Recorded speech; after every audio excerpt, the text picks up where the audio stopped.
sa lagay ng ating panahon ngayong tanghali po ng December 3, 2024. Sa ngayon ay bahagya po ulit na umangat ang shear line at nagpapaulan po ngayon lalo na dyan sa may Isabela. At ang amihan naman ay nakaka-apekto pa rin lalo na dito sa northern part ng Northern Luzon at easterlies naman ang hangin na umiihip sa silangan ng Central Luzon, Southern Luzon, Visayas at Mindanao. At sa ating wind map forecast, nananatili pa rin na may isang banta ng potensyal na bagyo next week na posibleng lalapit dito po sa ating bansa at nagbabanta rin na tawirin mula dyan sa may Caraga, Bohol, Cebu, Negros at Palawan. Pero posible pa po na magbago ang forecast na ito, kaya patuloy po natin nababantayan ang development yan kung matutuloy o hindi at ang susunod na bagyo ay tatawagin po sa local name na bagyong Kerubin.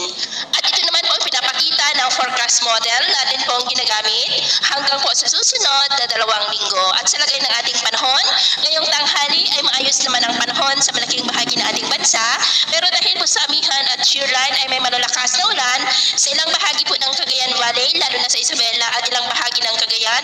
May mga pag-ulan rin sa ilang bahagi ng Cordillera, La Union at cloudy skies with isolated light to moderate rains.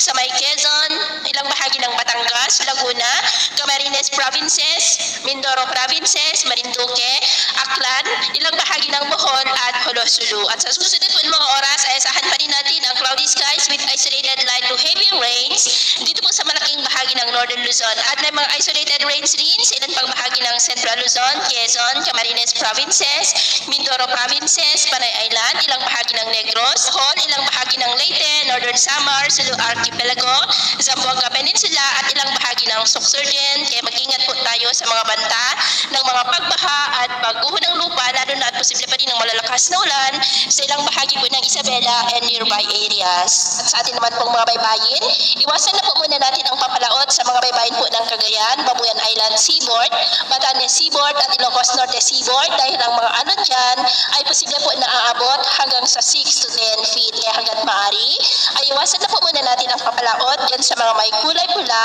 para po mas makaiwas sa mga sakunang